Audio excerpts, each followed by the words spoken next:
एक समय की बात है।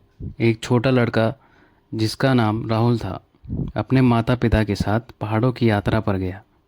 छुट्टियों का समय था और चारों तरफ हरियाली और खूबसूरत नज़ारे थे।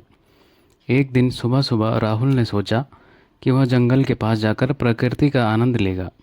उत्साहित होकर वह अपने माता पिता को बिना बताए ही जंगल की ओर चल पड़ा।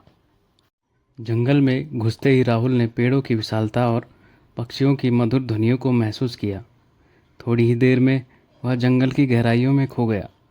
पहले तो उसे यह रोमांचक लगा, लेकिन जैसे जैसे समय बीतता गया उसे समझ में आया कि वह रास्ता भूल चुका है।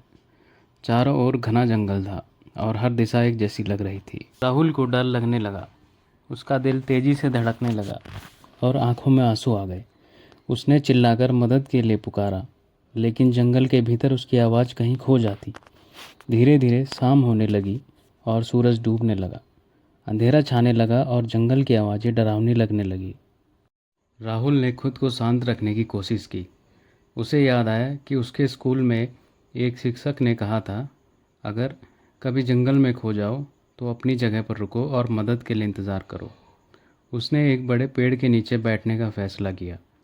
उसकी भूख और प्यास बढ़ती जा रही थी, लेकिन वह हिम्मत नहीं हारना चाहता था। रात भर राहुल पेड़ के नीचे बैठा रहा।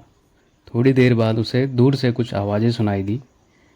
यह उसके माता पिता और गांव के लोग थे, जो उसे ढूंढने के लिए जंगल में आए थे। उनकी टॉर्च की रोशनी देखकर राहुल के चेहरे पर मुस्कान आ गई। उसने ज़ोर से चिल्लाया, मैं यहाँ हूँ, और दौड़ते हुए उनकी ओर भागा। माता पिता ने राहुल को गले से लगा लिया। वे सभी बहुत चिंतित थे, लेकिन अब सब सुरक्षित थे। उस दिन राहुल ने सीखा कि बिना बताए कहीं नहीं जाना चाहिए, खासकर जंगल जैसी जगहों पर।